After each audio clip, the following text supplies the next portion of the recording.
Welcome back to Face the Nation. We continue our conversation with Minneapolis Fed President Neel Kashkari. I want to underscore what you said when we started, which is don't overdo it on looking at 1 month report. However, the projections were that there was going to be 1 million jobs in this 1 month. So that's an enormous miss. What I wonder is there something about this response to the pandemic coming out of it that has kind of thrown off all our abilities to measure economic activity and to project what economic activity will be? Absolutely. I mean, this is unlike any other economic shock in any of our lifetimes. This is very different than the financial crisis. And as we talked about earlier before the break, a lot of this is being driven by people's own feelings of personal safety, their own health for themselves and their families. It's very hard to model that out and to know. Dr. Gottlieb talked about we've spent a year conditioning all of us to wear masks, to be safe, to be cautious. Now we have to start to change what we've been telling people and get people to change how they feel inside. And so we can put out economic forecasts of how people are going to respond to different incentives, but it's really uncertain. And so it is still the virus and the reality of the virus and people's feeling safe about the virus that's ultimately going to drive this economic recovery. I think the hope is that Congress has been so aggressive in the past year and the Federal Reserve has been so aggressive in the past year that we have positioned the economy for a fast recovery, not a 10-year recovery. But there's still a great deal of uncertainty about the virus, but also about how we are all feeling and the confidence that ultimately we need to have to fully restore the economy. What does a recovery look like, actually? So if it's not 10 years, how many years are we talking about? And is it just replacing the 8 million jobs, or is it replacing the 10 million that we would have if we hadn't been hit by this pandemic? Oh, for me, it's the 10 million, because our population continues to grow. And so those are new people potentially entering the workforce, hopefully entering the workforce. So you were exactly right. If the pandemic had not hit, we estimate there would be 10 million more Americans working today, both people who already had jobs and new entrants into the labor force. We need to put all of them back to work. And so at the Federal Reserve, we're focused on achieving what we call maximum employment, as many Americans as possible gainfully employed and contributing to our economy. And so for me, I'm looking at when do we recover those 10 million jobs? I think it's going to take a few years before we can fully get back to that place. But, 2 years is much better than 10 years. If we can do it faster, so much the better. The Fed thinks about maximum employment and prices. Tell us, in this strange world we're in right now, what we should think about inflation and prices, when we should be nervous, when we should not remember stories from the 1970s and overreact.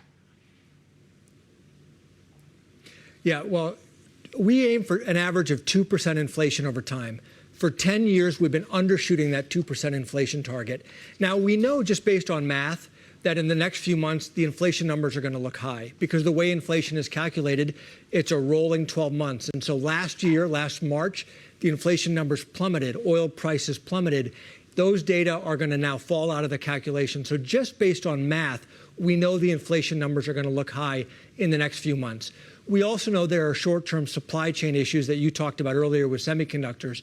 So what we're very focused on in the Federal Reserve is looking deep at the data to determine, are these short-term mathematical supply chain issues that should resolve themselves, or are they longer-term inflation issues? And so for me, I'm very skeptical that we're going to have sustained high inflation if we still have 5 or 10 million Americans out of work. We think the labor market is really what's going to drive inflation over the long term. And so we look at a lot of different data. Right now, I'm not concerned about a repeat of the 1970s. I do think inflation is going to pop in the near term, but that is likely going to be transitory. But if we're wrong, and if high inflation comes because of a lot of government spending over the next few years, the Federal Reserve has the tools to make sure that we do not have a repeat of the 1970s. That is certainly not my base case scenario. But if that were to happen, we know how to deal with that. All right, Neel Kashkari, thank you so much for putting it all into perspective for us. We appreciate it. Thank you. Former President Trump continues to be the central figure in the ongoing drama over the future of the Republican Party. This week, House Republicans are expected to remove Congresswoman Liz Cheney from her leadership position. She's been consistently critical of Mr. Trump for perpetuating the lie that the election had been stolen from him and inciting the riots on January 6th. Illinois Congressman Adam Kinzinger is one of the few Republican members supporting Cheney and joins us from his district in Illinois. Good morning, Congressman. Good morning. How are you? Before we get to the Republican Party, I want to ask you about Colonial Pipeline. You are on the Energy and Commerce Committee. What do you know about this attack, and how important is it? It's really important in terms of, understanding the role that cyber is playing in the future. Things like critical infrastructure, energy. I don't know much more than what you all know. Maybe I will this week when I get back to D.C., but this needs to redouble our efforts as a country to get past our internal divisions as the end-all be-all of everything and focus on things like critical infrastructure in the future, because this is only going to continue to happen more often if we're not careful. Speaking of internal divisions, the Republican Party in the House, it looks like Liz Cheney, the number 3 in House leadership on the Republican side, is no longer going to hold that position. What is this debate about? Yeah, look, it's incredible. So Liz Cheney is saying exactly what Kevin McCarthy said the day of the insurrection. She's just consistently been saying it. And a few weeks later, Kevin McCarthy changed to attacking other people. And so I think what the reality is as a party, we have to have an internal look and a full accounting as to what led to January 6th. I mean, right now it's basically the Titanic. We're like, in the middle of this slow sink, we have a band playing on the deck telling everybody it's fine. And meanwhile, as I've said, Donald Trump's running around trying to find women's clothing and get on the first lifeboat. And I think there's a few of us that are just saying, guys, this is not good, not just for the future of the party, but this is not good for the future of this country. We're 4 months after January 6th, an insurrection, something that was unthinkable in this country. And the message from the people that want to get rid of Liz Cheney is to say, it's just time to focus on the future and move on. Like this was 10 years ago, and we've been obsessed about it since. It's been 4 months, and we have so many people, including our leadership in the party, that has not admitted that this is what it is, which was an insurrection led by the President of the United States, well deserving of a full accounting from Republicans. But if you are a leader of a party and 70% of the members of your party think the last election was stolen, though they're wrong about that, you're a leader of that party. You can't change the party you're the leader of. So why should a person be a leader of a party that is fundamentally at odds with what Liz Cheney believes? Because truth matters. Right now, and we have to look and understand why. Yes, 70% of the base believes that the election was stolen because they've been told it was. They've been told by the President of the United States. They've been told in many cases by Republican leaders. Or at least Republican leaders in the least have not countered it on something so vastly crazy as the election is stolen. And this is why you have this real battle right now in the party. This idea of let's just put our differences aside and be unified. You cannot unify truth with lies. The lie is that the election was stolen. The truth is Joe Biden beat Donald Trump. And I'm sorry that 74 million people voted for Donald Trump.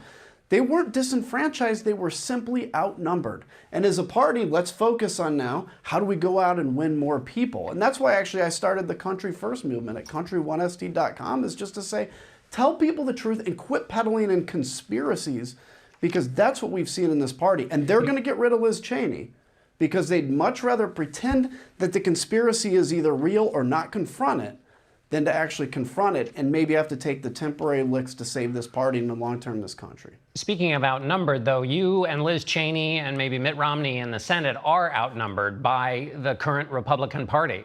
It is Donald Trump's Republican Party. The numbers are on their side. So why stay in it? Well, look, I was a Republican far longer than Donald Trump, and I'm only 43 years old. He became a Republican just a few years ago and tried to change the whole definition of conservatism. So I think it's worth a fight. But, the reality is, over time, we're going to see who wins this battle. And then there'll be a lot of decisions to make everywhere as we see parties realign and change. For me, I'm a conservative. I'm going to fight for the soul of this party. And but every member, not just not just, leadership, every congressman, every state representative, every member of the party that pulls about in the primary has to decide, are we going to exist on lies or are we going to exist on truth? And to everybody that grew up in Sunday school like me, that thinks somehow accepting a lie is okay because maybe we can win the bigger battles, I got to tell you, the Christ I follow, the Jesus I know, never says anything about it's okay to lie to the people as long as the end state is the same. Truth matters, and that's what this party has to come to grips with no matter the cost. Do you think Donald Trump's power in the Republican Party comes from his ability to grow the electorate, reach out to new voters, or because members are scared of crossing him? I think it's the latter. I think at the beginning, look, he was able to reach to a sector that we should naturally win, people that are struggling to make ends meet. We also lost a lot of people in that process. But Donald Trump was done after January 6th. When Kevin McCarthy said, this is Donald Trump's fault, make no mistake, he was done. He was sulking away to Mar-a-Lago, didn't even go to the inauguration. And 2 weeks later, when you look at the financial side of it, and you look at the fact there's an election in 2 years and we want the majority, Kevin McCarthy went, and so did Steve Scalise, and they put the paddles on Donald Trump and resurrected him in the party. And everybody after that became scared to death of who Donald Trump was again. And that's what empowered him. And everybody went quiet. That's why the Country First movement I started, country1st.com, is trying to push back, because we have to fight for the soul of this party and country. All right, Adam Kinzinger, the fight continues. Thank you so much for being with us, and we'll be right back. We turn now to the coronavirus crisis in India, where nearly half of all cases and a quarter of the deaths around the world were reported last week, according to the World Health Organization. CBS News foreign correspondent Chris Livesay reports from New Delhi. Good morning. India's stratospheric death toll shows no signs of slowing. New Delhi announced this morning it's extending its lockdown at police checkpoints like these for another week as cases creep throughout the country and even across India's borders. The river Ganges is revered as a goddess, cleansing sins and ushering the dead to paradise. But in recent months, it was a gateway to India's pandemic inferno. Millions of Hindus gathered on its banks at the festival of Kumbh Mela, thought to be the biggest super spreader event ever. Due to religious gatherings, political rallies, and letting down its guard, India is now surpassing 400,000 daily infections for 4 days in a row, says Princeton epidemiologist Ramanan Laxmanarayan. There's still a huge underestimate of where they are, and every death is just a tragedy because these were all avoidable deaths for the most part. The virus now shows terrifying signs of catching fire in rural areas, where 75% of Indians live, with abysmal health care. Hidden cameras show a hospital in the holy city of Varanasi. Relatives, not doctors, look after the sick, mixed among patients with other ailments. If my wife had gotten the right medicines and treatment, she might have survived, but she didn't get it here, says Pankaj Maria. They really need to restrict the movement and gatherings in those places. But so far, the government has ruled out a nationwide lockdown, despite deaths on pace to reach 1 million by August. India is one of the world's biggest producers of vaccines, but only about 3% of Indians have been vaccinated, prompting the government to ban exports and causing a crisis in Africa. Kenya says it will run out of vaccines within days as the continent braces for a second wave, hopefully not as ferocious as India's. And cases are also beginning to spike in neighboring countries like Pakistan and Nepal. Now, here in New Delhi, a leading epidemiologist tells me that the mere local lockdown is too little, too late. Chris Livesay reporting from India. We'll be back in a moment. And we go now to Michael Lewis, author of a new book, The Premonition, a pandemic story. He joins us from Berkeley, California. Good morning, Michael. Morning, John. I want to start with a quote from Bill Parcells, the NFL football coach. You are what your record says you are. You quote that in the book to explain your view about the American record on the coronavirus. Why is that quote important? It's important. I mean, the starting point for this book is, look, we were sitting at a little more than 4% of the world's population with 20% of the world's deaths. And before the season, before the pandemic, we were rated by experts as most prepared for this sort of risk. But the games get played, and as Bill Parcells said after a losing season, you can make all kinds of excuses. You can point fingers at whoever you want to point fingers at. All of it is avoiding looking in the mirror, because you are who you are, what your record says you are. And our record's appalling. I mean, what we did is appalling and reflected kind of a deep negligence of our own population. And you went into this project looking for the roots of that negligence, and you chose a number of different characters to illuminate something. What were you trying to illuminate? A system, like the system that I was really worried because of work I'd done previously, The Fifth Risk, the book I'd written about the federal government, that the takeaway was from this whole event was, like with a losing sports team, was going to be, let's point the finger at the quarterback or the coach or whoever, and people would think, oh, if we just change a person or two here, it's all going to be better.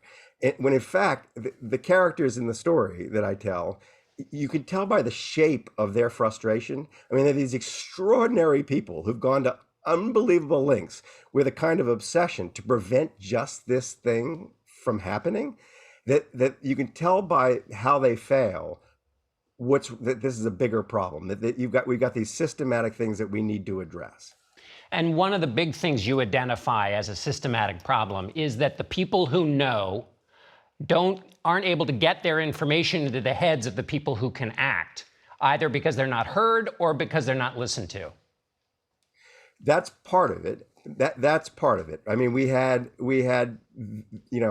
very persuasive evidence. Carter Mesher, one of the main characters in the book, could have sat you down on January the 20th and persuaded you really pretty quickly that what happened was going to happen. And that's a month before the Centers for Disease Control acknowledges that this isn't a risk to American lives. And in that month, the delay of the response cost thousands and thousands of lives. So part of it is that it's like yes, the wrong people are being listened to, but part of it is like the system was designed for them never to get there. That we have built, especially at the federal level, a government that operates in a defensive crouch and that punishes risk-taking and punishes error mercilessly, but doesn't punish inaction in the same way. And so anybody who's got wisdom, news, insight that implies action and implies taking some risk is naturally going to be shunned because the government really doesn't want to do that. And I want to linger on this important point that you're making. What your characters all have is a kind of risk-taking muscle. They've been in this fight for their whole careers. They can see things. They have, title of the book, a premonition, because it's informed. And yet the political instinct in politics, which is to say in an administration, is at odds with that. Is that a fair way to think about this? It's a totally fair way to think about it. And then you think about, well, what does that mean, right? I mean, what does it mean, especially when you're facing this sort of risk? And a disease risk requires you to get out in front of it in ways that are just kind of unnatural to the structures we have. Because by the time you have proof, by the time you have data that this is a deadly thing that's going to kill hundreds of thousands of Americans, it's too late. The disease is moving among you. You have almost to be clairvoyant, and you have to do things and explain to people why you're doing them, which don't seem obvious. That there's this thing in Wuhan, but actually it's effectively here. And so that it's true. All my characters, the three people at the center of this book, I mean, they're amazing people, but they all have. They'd prefer to commit a sin of commission than a sin of omission. They default to action. And I want to go back to a point you were making earlier, which is if it's a systemic problem, then blaming Donald Trump, which is what you were hinting at earlier, actually is an impediment to improving systems so that they'll be able to handle another one of these. Yeah, so I don't want to let Donald Trump off the hook. I mean, that's not really the point. But the point is that no matter how you feel about him, even if you despise him, if your mind comes to rest at, oh, it was all his fault, we are never going to address the underlying problem that actually drove our response. And we are never going to, we're going to be similarly at risk the next time this happens. And I tell you, every single one of the characters in the book make a very persuasive case that this was a dry run, that this could have been much worse, that it could have killed children, it could have been more lethal, and that we're just fools if we think this isn't going to happen again. So to just point a finger, it's like a losing football team. Point a finger at a single person involved and say that's why we lost. That's catastrophic. It's not how you fix the team. Right? That's right. Michael, we're out of time. We really appreciate it. Thank you so much for being with us. And this programming note, former First Lady Michelle Obama sits down with Gayle King for an exclusive interview tomorrow on CBS This Morning.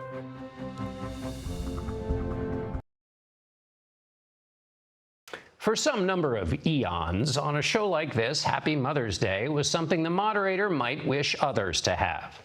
No more. We are full of mothers at Face the Nation. Our moderator, Margaret Brennan, just had her second child. Our executive producer, Mary Hager. Senior producer, Avery Miller. Booking producer, Carol Joint. Digital producer, Emily Tillett. Operations manager, Laura Foran. Associate directors, Sharman Boyle and Janice Huey. Graphics operator, Jeanette Renier. Editor, Akira Marshall. And teleprompter operators, Pat Coney and Cynthia Miller. Mothers all.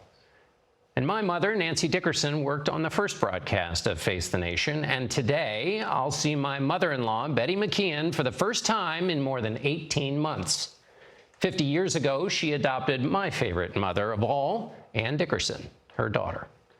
Bless all of you mothers, from all of us grateful sons and daughters.